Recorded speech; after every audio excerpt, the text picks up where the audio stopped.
Wow, it's doing it. Look at the truck. It brought the truck to the surface. It's at 60% right now. That's awesome, man. Hey guys, thanks for tuning in and welcome to the channel. So tonight we are testing the Geneinno Titan T1 with the grabber arm in the pool here. I'm just at home in the small little pool. Gonna go through the controls, see how it is, see how the lighting is. And I have some little various items in the pool that I'm gonna try to grab with this grabber arm, see how effective it is at handling and just really kind of get used to the controls, see how smooth it is in just very still water, see if we can grab some of these things and pull them up to the surface. So anyway, let's get started.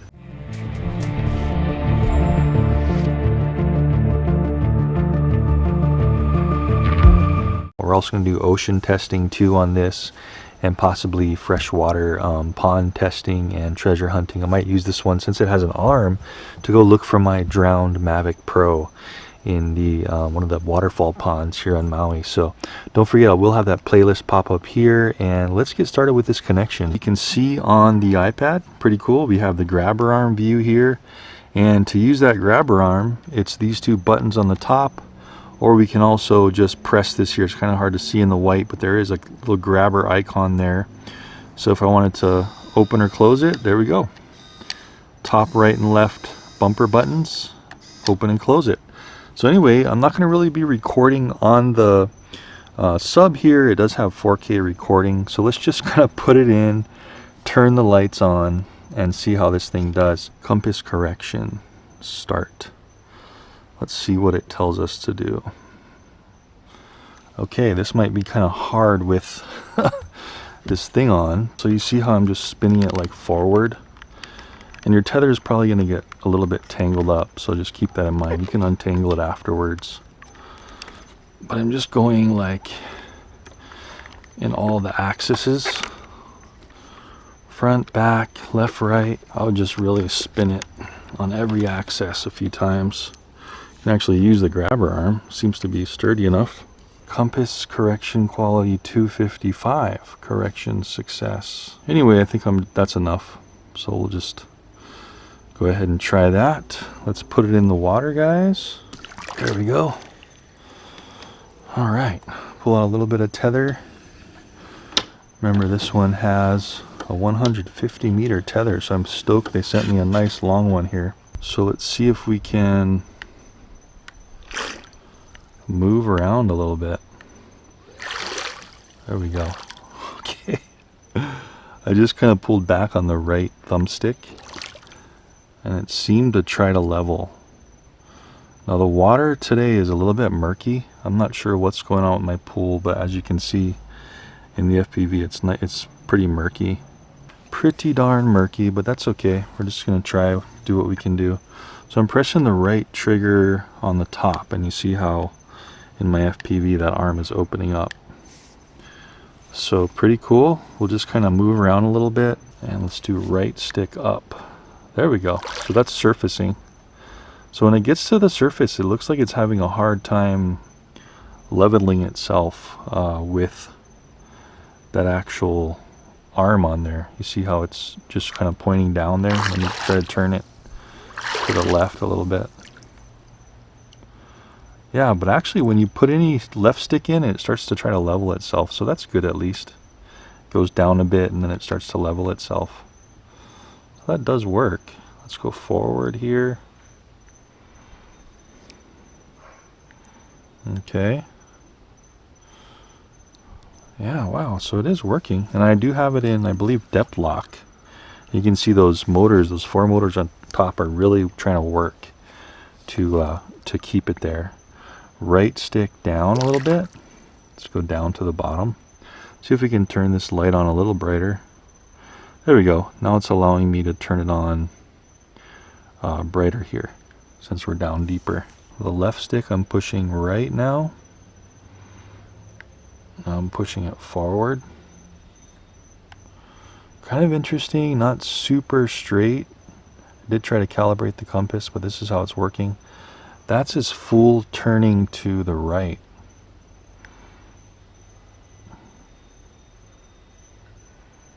Oh, so it's kind of like Remember the BW Space Pro where you could not put in forward and left and right movements at the same time unless you have the depth lock off? So I have the depth lock on and it can turn, but it can't move forward and turn at the same time. You see this? Hopefully you can see it in my hat cam. Man, they got to figure out this murky water. I think it might be the sand filters just too dirty. Okay, so let's try to take the depth lock off. So I'm pressing this little deep icon off there. And it's probably going to go up and down, but I want to see if we can turn and move forward at the same time in this mode. So go up a little bit, we'll go forward, and then I'm going to put in a little bit of a right stick. No, guys, so this ROV will not turn and move forward or back at the same time. So a little bit disappointing. Looks like that's a limitation of this one. So you might as well be in depth lock, right? So I'm going to put depth lock on again. And that actually seems very accurate. It is not moving more than a few inches up or down when I have that depth lock on. So that's good. Full throttle back. Full throttle forward. And it's keeping that arm pretty horizontal. Yeah, it's just tilting down just a little bit, but you know, not bad at all for having that arm on the front there. A little bit of rock, but it locks itself in. I just really wish you could turn and go forward at the same time. Oh well, you know, that's the limitation. So perhaps the compass is a little off, even though I calibrated it, because it is spinning to the right on its own a little bit. Let me get that a little bit closer and show you guys. So it looks like this is a finicky compass, so you're going to really want to get that thing dialed in. See how it's, I'm totally off the sticks right now, and it's slowly turning to the right. Just really, really slowly. But it is doing that by itself. Not doing any twitching, which is great. You know what, actually there's a compass lock option here too. Let's try this. So below the depth lock, there's this other one. Let's press that and see if it actually locks. Maybe that's what we need to have on. Let's see if it turns anymore on its own. Let's come close. Again, sorry about this murky water, guys. Kind of disappointed in that. Okay, kind of coming close here. I do have it's called the compass lock on, and look at that. Now it's solid, perfectly straight. So I guess you'd probably want to leave that on too. I'm turning it to the right. That's its maximum right turn. Let me leave it right here and see if it does that weird little slow turn again with this compass direction lock on. No, it's perfect. Okay, well, let's go around with this lock on.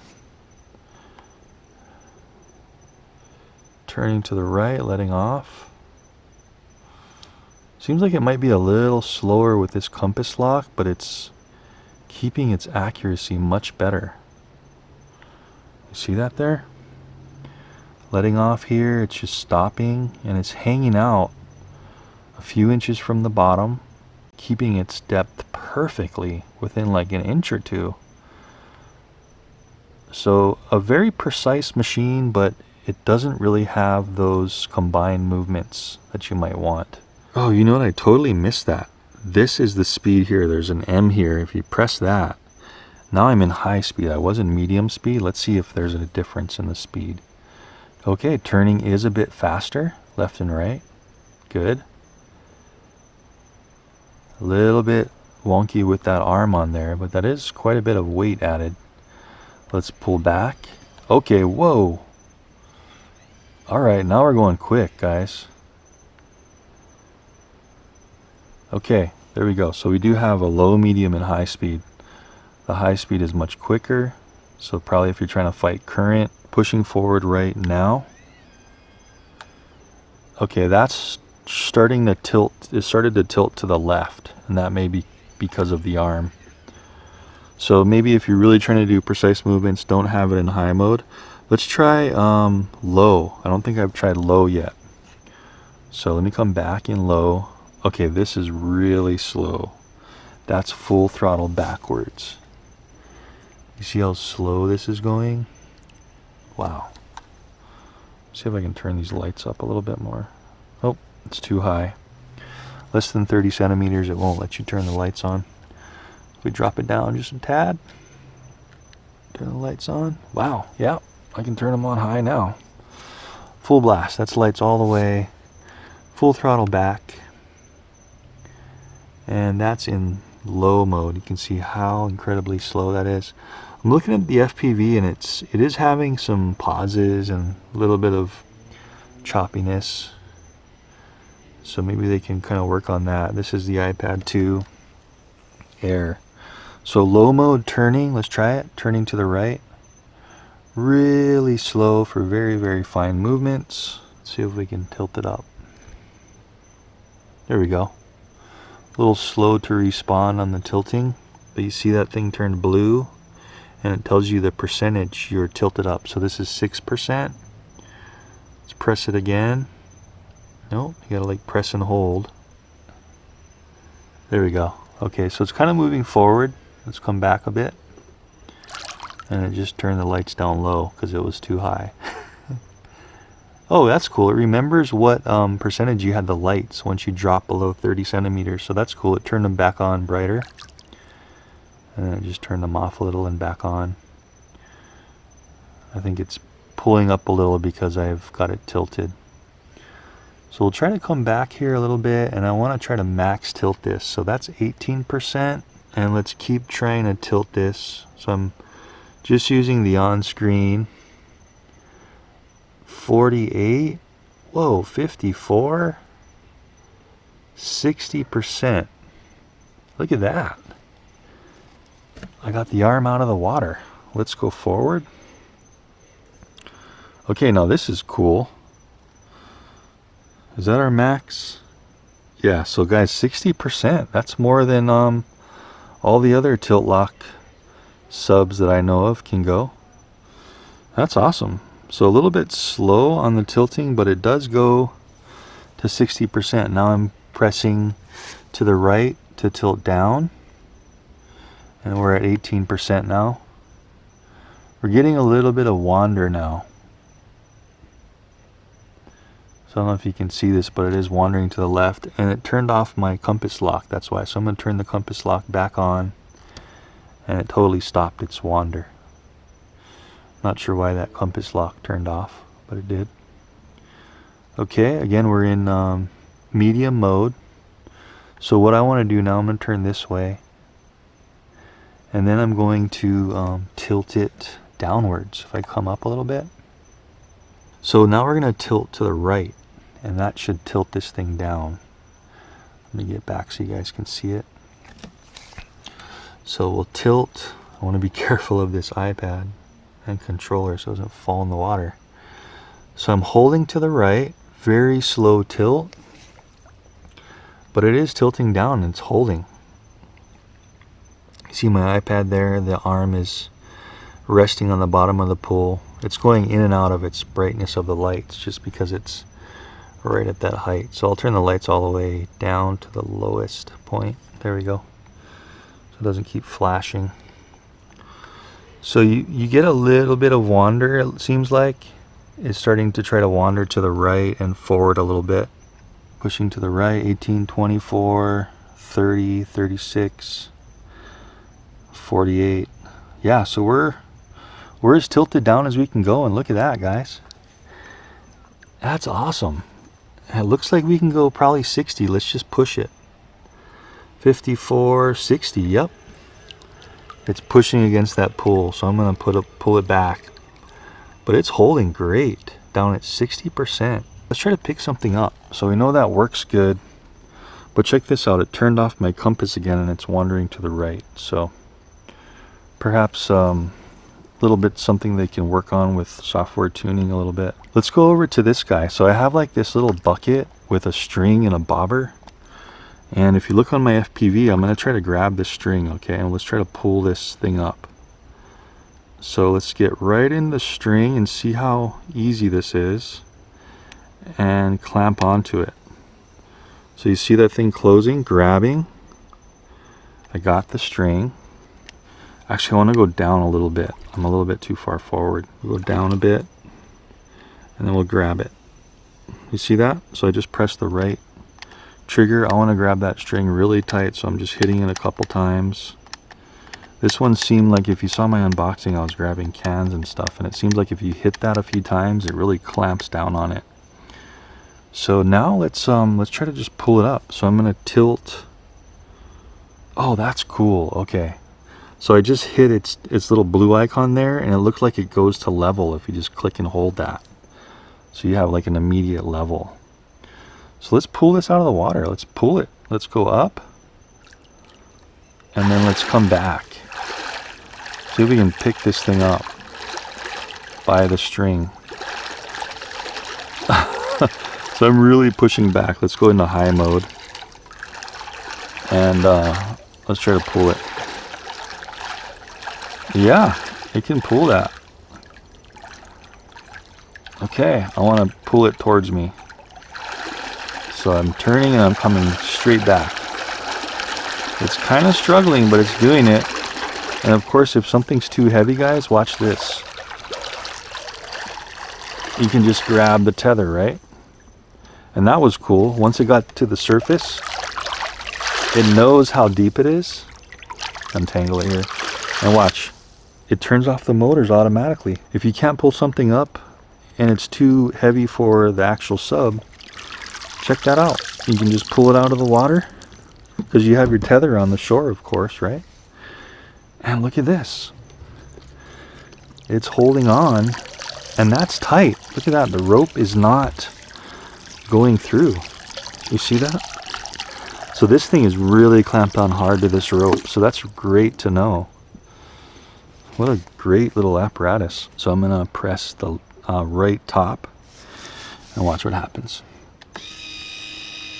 There we go. I think there's some air in there, so it's got to get the air out, and there it goes. It's dropping down.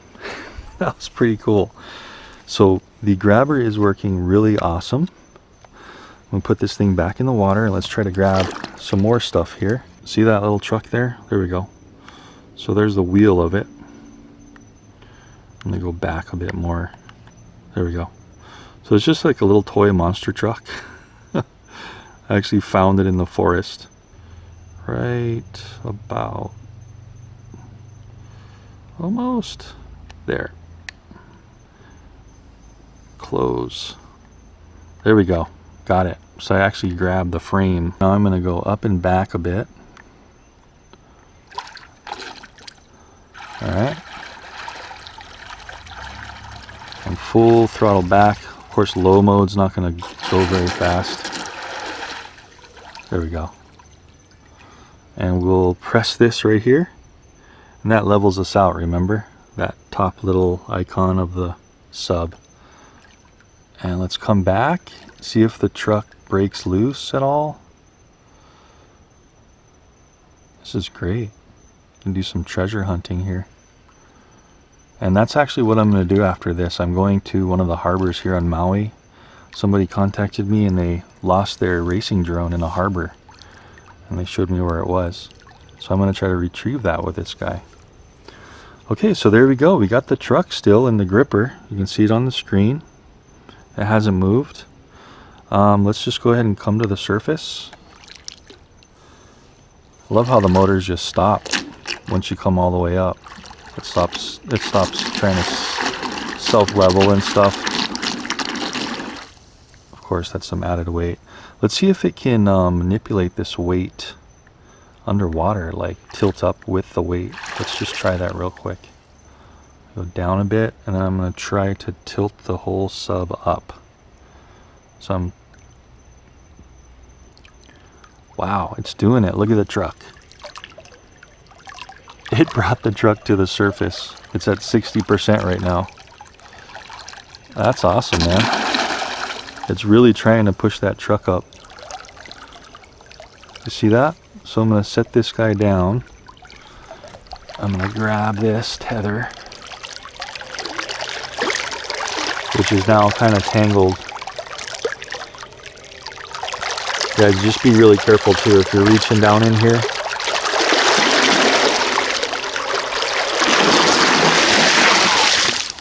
There we go. Okay, it turned off the motors once you get it out of the surface.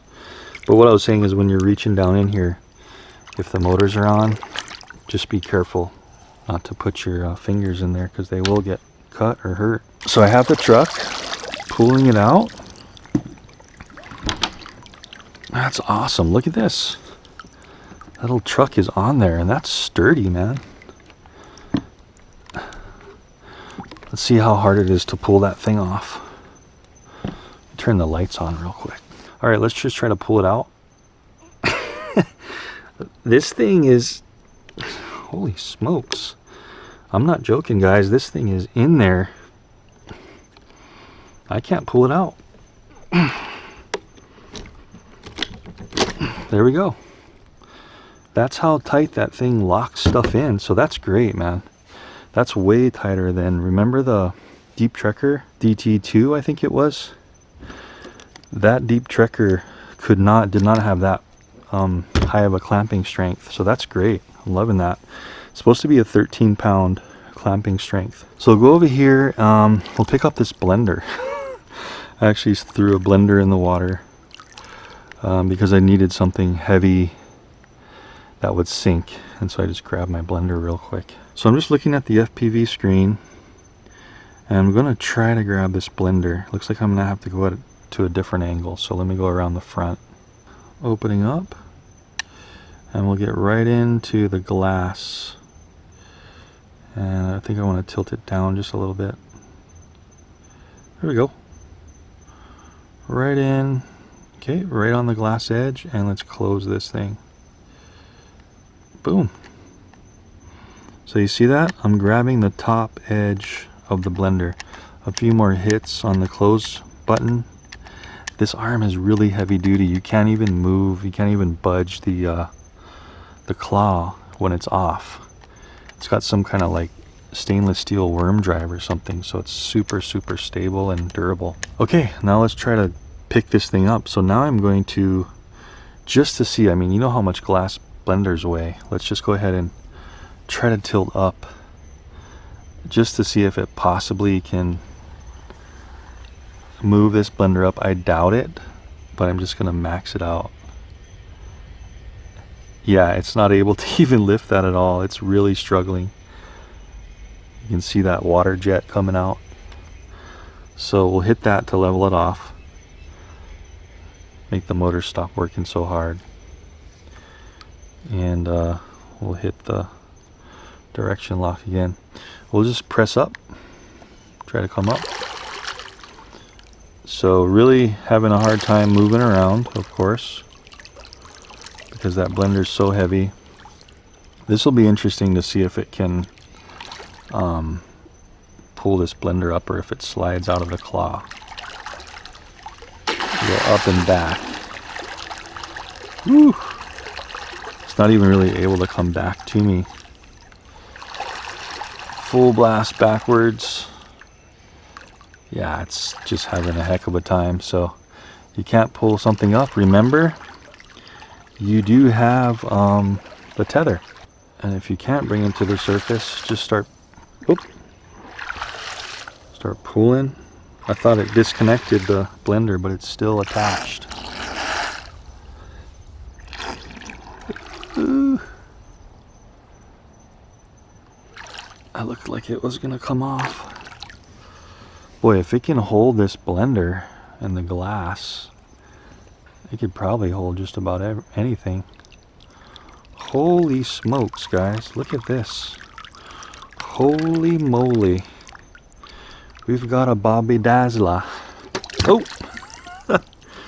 Okay, there goes. So of course that was a weird shape for the arm because it was a glass edge, right? So it's gonna have trouble with that, but man, that is good enough for me. There's one more thing I want to grab. It's the pool net. Alright, I just want to get a good grip of this net here. There we go. Close it. I think that'll be good enough. Wow, I actually got a plastic edge of it too. Okay, giving it a couple of hits on the close button. And let's pull it up.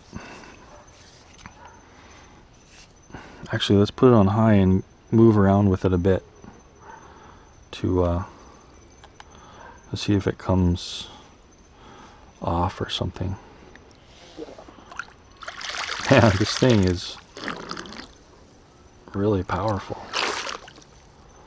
This is a pretty long pole. We're gonna come back. Yeah, this arm is working great.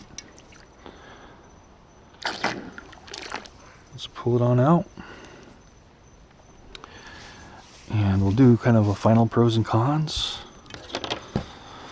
So apparently the tether on here is pretty darn strong. So what a treasure hunter, guys. This is going to be super fun in treasure hunting. Because look at this. That thing is really holding that on there. And it's great because it has these hooks. So, you know, you get your item. Press the top trigger to release. And you got what you found in the water. Awesome. So anyway, let's do a little pros and cons. I just want to check this arm real quick and make sure this thing is still sturdy on there. Yeah, it is. I was a little bit worried about these tiny little screws.